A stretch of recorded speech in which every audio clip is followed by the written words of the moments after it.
안녕하세요. 반갑습니다.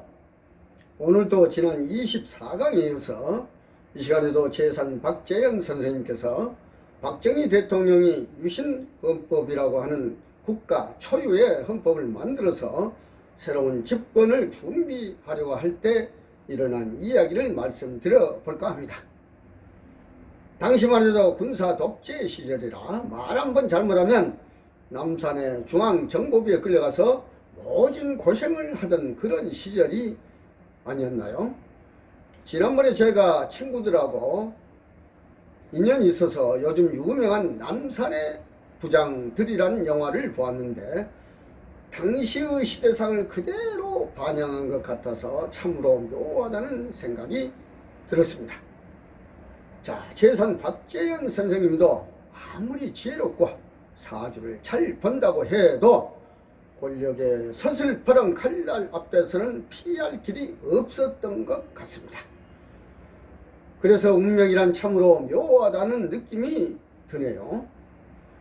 돌이켜 생각해보면 운명의 여신은 박정희 대통령과 그렇게 가까웠던 재산 박재현 선생님과의 상생의 인연도 어느 한순간에 남남이 되어버린 정말 원수와도 같은 상황으로 전락을 해버렸다는 것입니다.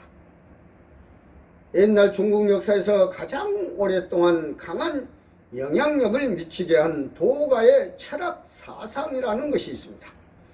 이 도가의 경전 음부경이라고 하는 곳을 보면은 원수에게서 은혜가 나오고 은인으로부터 원수가 나온다는 말이 있습니다. 다시 말하면 은인이 원수가 되고 원수가 은인이 된다는 말이 아니겠나요? 그 말이 어쩌면 재산 박재현 선생님에게는 현실로 찾아와 버렸다는 것입니다.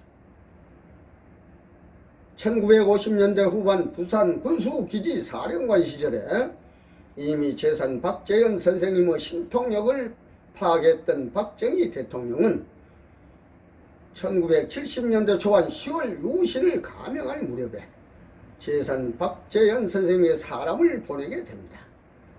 자, 내가 유신을 하려고 한다.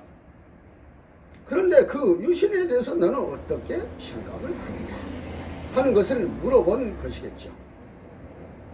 이때 박정희 대통령의 메신저로 재산 박재현 선생님을 찾아온 사람은 당시 청와대의 S비서관이었다고 합니다. 그 S비서관은 박도사한테 찾아가서 박정희 대통령이 앞으로 유신이라는 헌법을 단행하려고 하는데 앞날이 어떻게 되겠느냐 하고 물어본 것이에요. 한마디로 유신의 전개를 물어본 것입니다. 결론은 헌법을 바꿔버린다는 것인데 국가적으로 보면 얼마나 중요한 일입니까? 그래서 S비서관과 이런저런 얘기를 나누던 재산 박재현 선생님은 담배를 한 대 피우고 난 후에 그 담배값 종이에다가 담배를 피우고 나서 그 담배값 종이에다가 유신이라고 하는 글씨를 보펜으로 끄적거렸다는 것이에요. 아마 종이가 당시에 준비가 안 돼서 그럴 수도 있겠지만 재산 선생님은 담배를 아주 즐겨 피웠다고 합니다. 그래가지고 그 담배값 종에다 유신이라고 쓴 글씨를 꾸적꾸적 해가지고 그냥 쓰레기통에다 넣어버린 거예요. 자, 그렇다면 재산 박재현 선생님이 쓴 유신이란 그 한문에 무슨 뜻이냐 하는 것을 우리는 좀 알아볼 필요가 있습니다.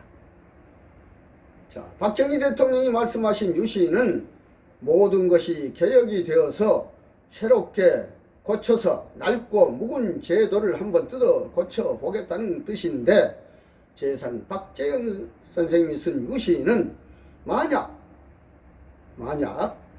10월 유신헌법을 단행한다면 잘못하다간 유령으로 변한다는 애언으로 정말 어찌 보면 귀신이 고갈 정도로 정확하게 말한 것인데 당시의 시대상이나 현실은 전혀 그렇지를 않았다는 것입니다.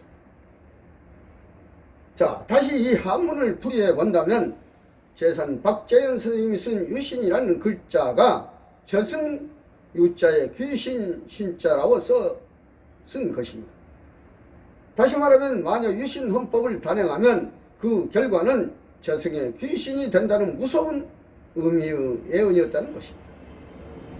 그러나 그 예수 비서관은 재산 박재현 선생님이 쓴 유신이라고 써서 쓰레기통에 넣어버린 종이를 이야기하다가 살살 기어가가지고 그 쓰레기통 안에 있는 그 담뱃갑 종이에 쓴 유신이라는 글씨를 주워가지고 호주머니에 넣어버린 겁니다.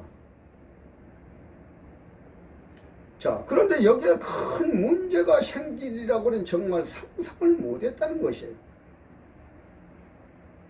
그 예수 비서관의 그 모습을 무심히 바라보고 있던 재산 박재현 선생님은 순간적으로 아차, 야, 내가 큰 실수를 했구나 하는 생각이 번개처럼 들었다고 합니다.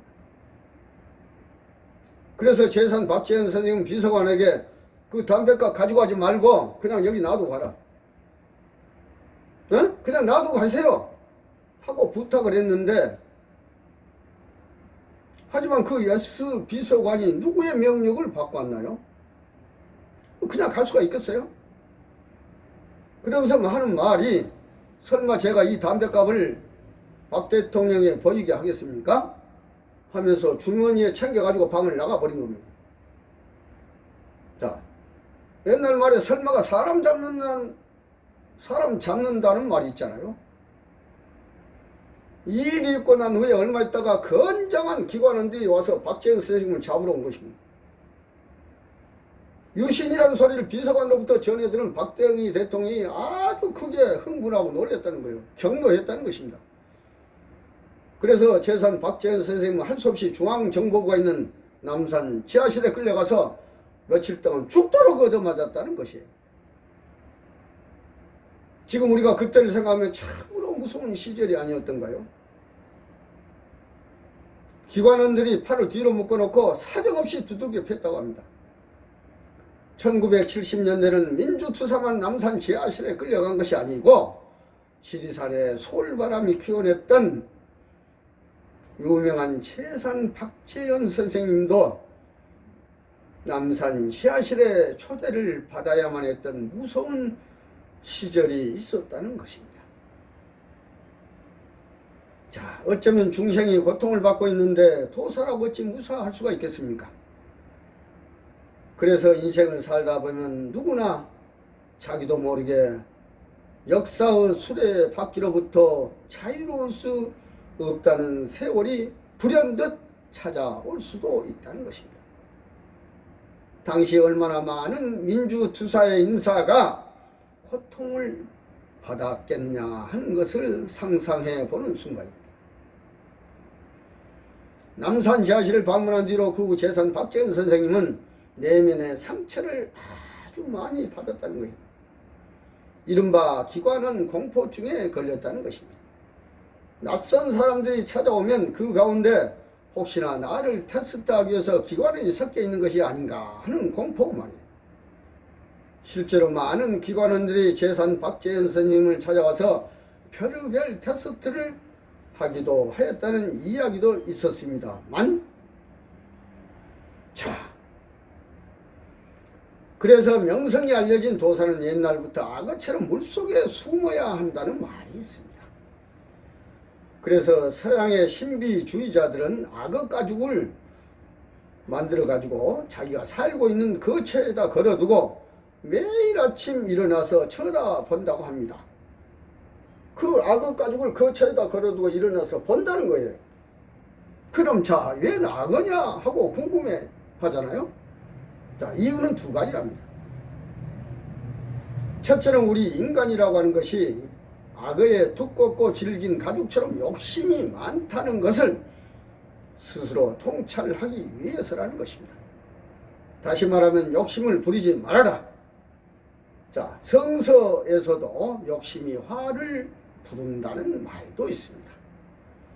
자, 둘째는 악어처럼 물속에 숨어 있어야 한다는 사실을 상기하기 위해서라는 것입니다. 즉, 악어처럼 처신을 해야 한다는 것이죠. 악어는 평상시에 물속에 숨어있는 동물입니다. 오로지 두 눈만 멀뚱멀뚱 물속에서 이렇게 눈만 뜨고 밖으로 내다보고 있잖아요. 그래서 악어인 줄을 모릅니다. 그래서 밖에 있는 상대방은 물속에 있는 악어를 전혀 관찰할 수가 없다는 것 아닙니까? 다시 말하면 나는 상대방의 움직임을 볼 수는 있지만 상대방은 나의 움직임을 볼 수 없도록 하는 처신이 필요하다는 것입니다. 그래서 하늘의 운이나 천기를 다루어야 하는 도사의 필수적인 덕목이 될 수 있기 때문에 악어처럼 처신을 해야 한다는 것입니다. 자, 한번 생각을 해보세요. 만약 악어가 물 밖으로 나가서 바위나 따뜻한 곳에 가서 자기가 몸을 보호하려고 올라갔다 하자고요. 햇볕을 쬐이러 올라갔는데 그러면 그때 어떻게 됩니까? 자, 바꿔 말하면 누구나 지 아무리 신통력이 있다고 해도 일단 세상 사람들에게 알려만 지면, 즉 무대라고 하는 곳에 올라가기만 하면 집중 사격을 받을 수 있다는 것이 바로 현실이라는 것입니다. 그래서 요즘 같으면 방송을 탄다든가 아니면 어떤 유명세를 탔다고 한다면 그 다음은 경계하고 조심을 해야 한다는 것입니다. 다시 말하면 상대방이 총을 쏘면 어떻게 해야 하겠습니까? 맞아야지. 별 수가 없잖아요. 그러므로 도사는 무대 위로 올라가기 전에 36개 놓을 자리를 확보해 둔 뒤에 올라가야 한다는 것입니다. 손자병법의 36번째 마지막 계책은 역시 튀는 일입니다. 뛰어야 된다는, 이 세상이 어찌되었든 반드시 뛰어야 산다는 것입니다. 다시 말하면 탈출구가 봉쇄된 무대 위로 올라간 도사는 반드시 불행한 결과가 기다리고 있기 때문에 그렇다는 것이죠. 결론은 도사는 안 되겠다 싶으면 한몫 챙겨가지고 산으로 주랭랑을 놓든지 아니면 튀는 것이 제1상책이라는 것입니다. 그래서 1급 도사들은 세상에 나오지 않고 은둔을 고집한다는 말이 여기에서 나온 것입니다. 영국의 유명한 독설가 버나드 쇼라는 분이 있습니다. 이 버나드 쇼의 묘비명, 사람이 죽으면 묘비에 어떤 글씨를 쓰지 않습니까? 그 묘비명의 문구가 있습니다. 그 문구가 어떻게 썼느냐 하면은, 자, 우물쭈물하다가 내 이럴 줄 알았다 라는 글입니다. 다시 말하면 수가 틀리면 36개 도망을 가야 하는데 이걸 놓치면 안 된다는 말 아니겠나요? 하기야 세상이 많이 변해서 요즘은 CCTV가 있어서 도망도 못 가는 시절이 되어버렸습니다만, 옛날이면 무조건 안 된다 싶으면 36개 놓으라는 것입니다. 자, 다음 편에는 제산 박재현 선생님이 경상남도 합천 해인사 시절에 있을 때가 있습니다. 그래서 다음은 합천 해인사 시절을 전해 드리겠습니다. 감사합니다.